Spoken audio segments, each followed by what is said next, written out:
لیکن یہ کہ اس وقت جو عالم عرب پر صورتحال پیدا ہو گئی اس میں ہمیں کیا کرنا چاہیے، پاکستان کے جو حالات ہیں ان میں کیا مشورے ہیں، اب میں ان چیزوں کے بارے میں آپ سے چند باتیں عرض کروں گا۔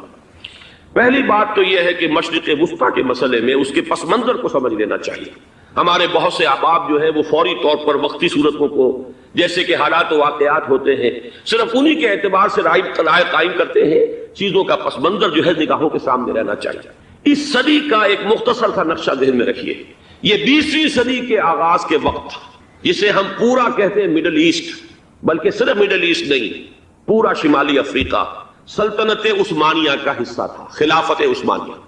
لیبیا، الجزائر، مصر، پورا حجاز، یمن، پورا عراق، شام، اور یہ شام ہی کے حصے ہیں در حقیقت، اردن اور لبنان، یہ سب، یہ شام عرب، عراق عرب، یہ پورا علاقہ خلافت عثمانیہ یہ اس کا حصہ تھا۔ پہلی جنگ عظیم میں انگریزوں نے عربوں کو بغاوت پر آمادہ کیا، غداری پر آمادہ کیا، انہوں نے خلافت عثمانیہ کے خلاف بغاوت کی، بیج بوئے ان کے دلوں کے اندر نفرت کے، ابھارا انہیں کہ تم ترکوں کے غلام کیوں ہو، تمہیں خود حاکم ہونا چاہیے، تم کھڑے ہو جاؤ، ہم مدد کریں گے، تم بغاوت کرو، تم ان ترکوں کے خلاف ہماری مدد کرو، ہم تمہیں آزاد کر دیں گے، تم اپنے پاؤں پر خود کھڑے ہو جانا۔ یہ بہت ہی ہمارے لیے دردناک المیہ ہے اس پہلی جنگ عظیم کا۔ کرنل لارنس جیسا شخص، برطانوی استعمار، اور اس کے نتیجے میں عربوں نے بغاوت کی۔ اور اس قدر دردناک بات آپ کو بتا رہا ہوں، میں پہلی مرتبہ جب سن 62 میں حج کے لیے گیا مدینہ منورہ میں، ابھی وہ ریل کے انجن کھڑے ہوئے تھے۔ یہ ترکی کے زمانے میں، سلطنت عثمانیہ کے زمانے میں بغداد سے مدینے تک ریلوے لائن تھی۔ یہ پورا ایک عالم سلطنت عثمانیہ، صرف سلطنت نہیں، خلافت عثمانیہ، پوری ٹرینیں جو ہے ترکوں کی اڑائی گئی، ہزاروں ترکوں کو شہید کیا گیا، یہاں تک کہ صحن حرم میں شہید کیے گئے سینکڑوں ترک۔ یہ جرم تھوڑے نہیں ہے، معمولی نہیں۔ آج جس کی سزا مل رہی ہے، معلوم ہونا چاہیے کہ وہ جرائم کون کون سے تھے۔ اب بھی جو لوگ گئے ہیں انہوں نے دیکھا ہوگا، ترکی کا قلعہ موجود ہے اوپر پہاڑی کے اوپر، حرم کا جو سب سے بڑا دروازہ ہے باب ملک عبد العزیز، اس کے سامنے ایک لائبریری ہوتی تھی، اب تو غالباً وہ بھی گرا دی گئی ہے، اس کے پیچھے پہاڑی پر ترکوں کا قلعہ ہے پرانا، اس پر توپیں موجود تھیں۔ جب بغاوت ہوئی ہے، جو حرم میں آئے ہوئے تھے ترک فوجی، ظاہر بات ہے نہتے، وہ تو نماز پڑھنے آئے ہوئے تھے، ان کو وہاں ذبح کیا گیا ہے، اور ترکوں نے اپنی توپیں استعمال نہیں کی کہ کہیں بیت اللہ کو کوئی گن نہ پہنچ جائے۔ بہرحال یہ غداری ہوئی ہے پہلی جنگ عظیم کے دوران، اور نہ صرف ترکوں پہ عربوں نے کی ہے۔ جیسا کہ میں نے کہا تھا، دو ہیں سب سے بڑے مجرم روئے ارضی کے اوپر امت مسلمہ کے طبقات۔ ہمارا پنجابی سپاہی بھی جا کر انگریزوں کی مدد کر کے ایلن بی کو قبضہ جو لے کر دیا بغداد کا، اس میں ہمارے مسلمان پنجابی سپاہی بھی شامل تھے۔ یہ خون چکاں باب ہے ہماری تاریخ کا اس صدی کا۔ لیکن اس کے بعد سلطنت عثمانیہ کے ٹکڑے ہو گئے، چیچڑے ہو گئے۔ ایک انگریز نے لکھا ہے یہ جملہ، زہر میں بجھا ہوا جملہ، کہ تاریخ میں یہ بات ثبت ہو جائے گی کہ ایک انگریز نے اس سلطنت کے ٹکڑے کر دیے کہ جو عمر فاروق نے قائم کی تھی رضی اللہ تعالیٰ عنہ۔ یہ پورا عالم، یہ تمام علاقہ کس نے فتح کیا گیا؟ یہ بات ہاتھ بدل گئے تھے، پھر ترک آ گئے، خلافت عثمانیوں کے پاس چلی گئی، لیکن یہ سلطنت تو حضرت عمر رضی اللہ تعالیٰ عنہ کے زمانے سے چلی آ رہی تھی۔ اس کو ایک انگریز کرنل نے، اور اس نے بغاوت میں آمادہ کر کے عربوں کو اور ترکوں کے پیٹھ میں چھرا ڈھپوا کر ان کے ذریعے سے اور ٹکڑے کر دیے۔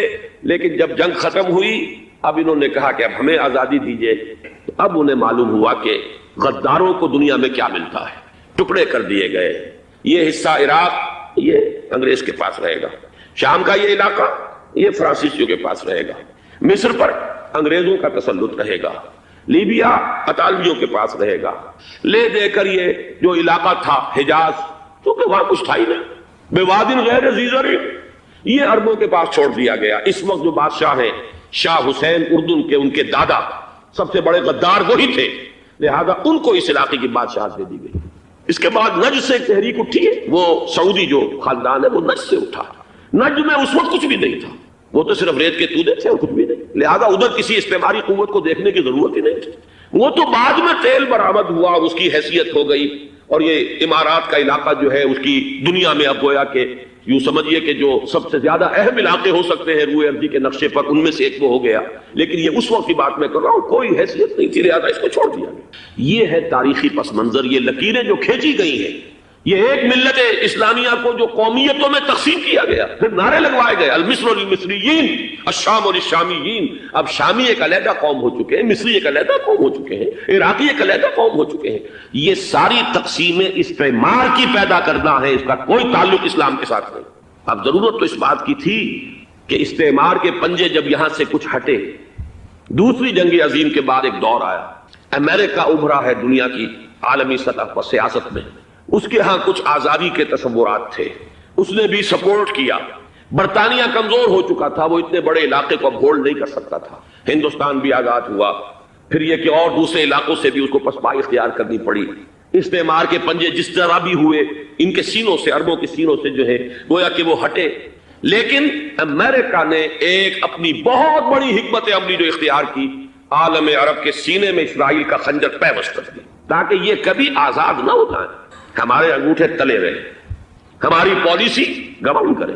یہ استعمار کا دوسری جنگ عظیم کے بعد جہاں برطانوی استعمار، فرانسیسی استعمار رفتہ رفتہ یہ ہٹنے شروع ہوئے، صدر ناصر نے انگریزوں کو اٹھا کر پھینکا میڈیٹرینین میں اور دوسرے جگہوں سے، الجزائر نے آزادی حاصل کی فرانس سے، اطالویوں سے جو ہے لیبیا والوں نے آزادی حاصل کی، یہ ہو گیا، لیکن ایک خنجر پیوست کر دیا گیا اسرائیل کا سینہ عرب۔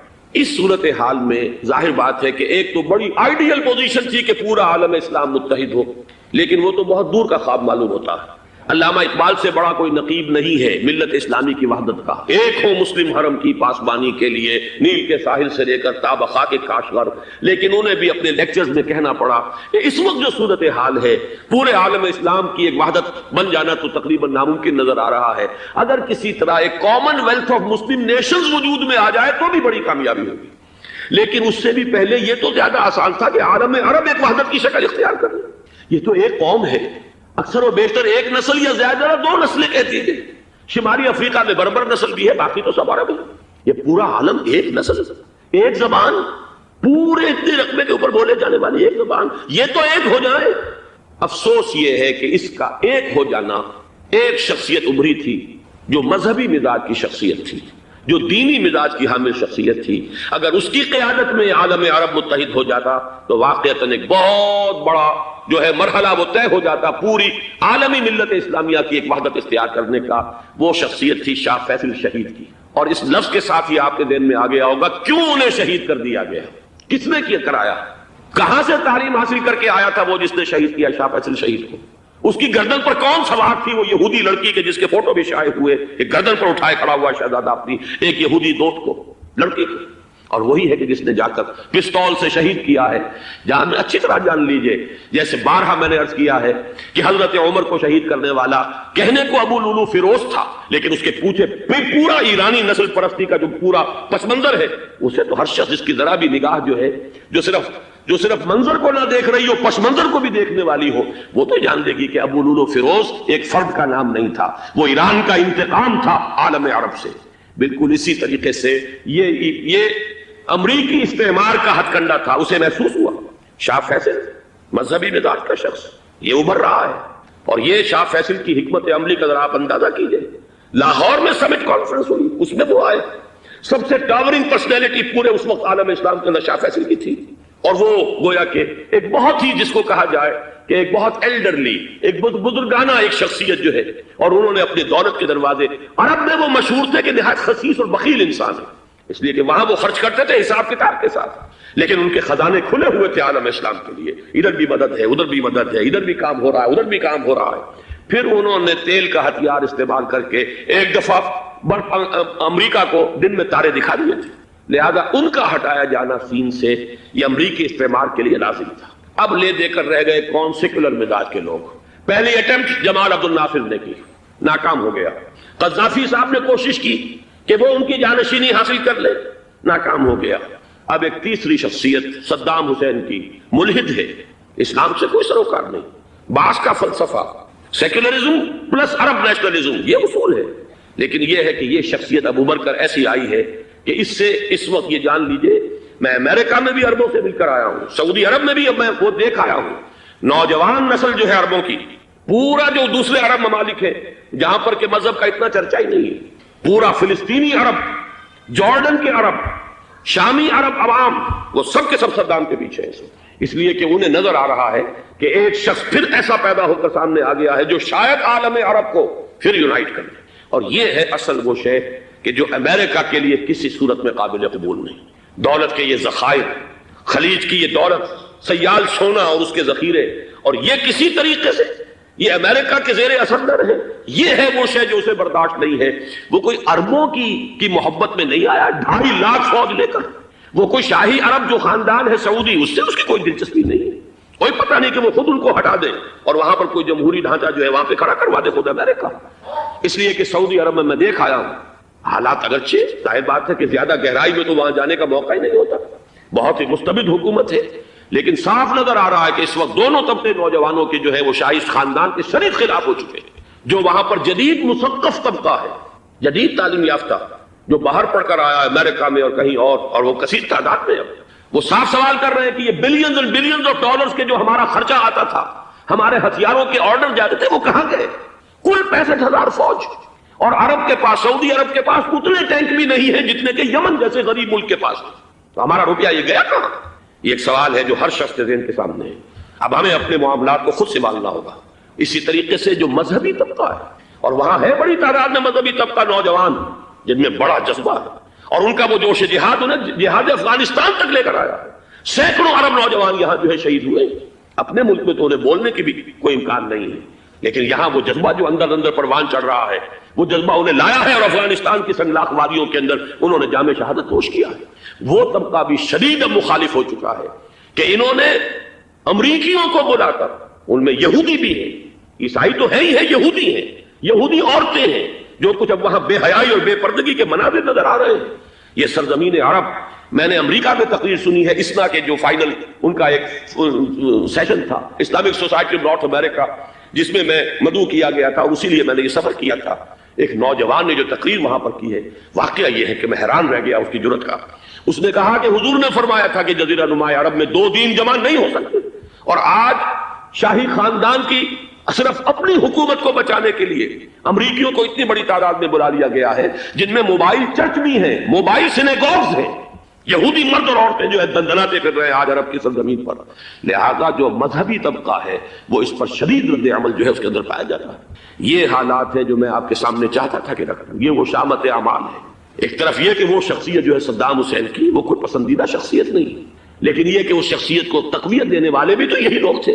انہیں خطرہ تھا ایران کے انقلاب سے کہ کہیں اسی قسم کا کوئی انقلاب ہمارے ہاں نہ آ جائے، لہذا انقلاب ایران کو ایکسپورٹ نہ ہونے دے، اس لیے انہوں نے اسی صدام حسین کو بلینز اور بلینز آف ڈالرز کی مدد دی۔ آج وہی ہے، عربی کی تو ایک کہاوت بھی ہے، سمن کلبک یا کو لوگ اپنے کتے کو کھلا پلا کے موٹا کرو، کسی روز تمہیں کو کاٹے گا۔ آج وہ تو انہیں کاٹ رہا، لیکن یہ کہ اس کا جو علاج تجویز ہوا ہے وہ انتہائی خوفناک ہے۔ 2.5 لاکھ امریکی وہ استعمار کے پنجے جو بمشکل عالم عرب کے سینے سے جو گڑے ہوئے تھے اس استعمار نے، مشکل ہٹے تھے کہ ایک دم اب وہاں پر خبریں آ رہی ہیں، فرانسیسی بھی آ رہے ہیں، برطانوی بھی آ رہے ہیں، کہاں کہاں سے فوجیں آ رہی ہیں، اور وہاں پر 2.5 لاکھ تو صرف امریکن آرمی کا، اس میں تقریباً 1.5 لاکھ تو پہنچ چکی، اور جو بھی ہوگا وہاں پر جیسا کہ میں نے عرض کیا ہے اس قدر خوفناک سین ہے۔ میں نے بہت سے حضرات واقف ہوں گے، کئی مرتبہ میں نے حوالہ دیا ہے مولانا سید حامد میاں رحمہ اللہ کا، انہوں نے ایک دفعہ مجھے بتایا تھا کہ احادیث میں جو قرب قیامت کے حالات و واقعات کی پیشن گوئیاں ہیں، ان میں یہ ہے کہ وہ جو آخری جنگ ہونی ہے جو کہ دجال کے خلاف ہوگی مسلمانوں کی، اور جس میں کہ حضرت مسیح علیہ السلام کا نزول ہوگا، جس کے سلسلے میں اس سے پہلے ایک جنگ ہوگی بہت خوفناک، بہت خوفناک۔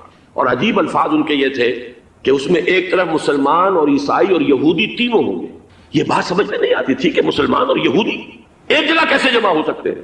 آج وہ نقشہ نظر آ گیا ہے۔ آج اسرائیل، امریکہ، سعودی عرب اب یہ ایک ہے، بلکہ چلتے آئیے مصر، اسرائیل، سعودی عرب اور جو بھی ان کے حواری ہیں وہ سب ایک صف میں کھڑے ہیں، اور ان کے اوپر سیادت کس کی ہے؟ امریکہ کی۔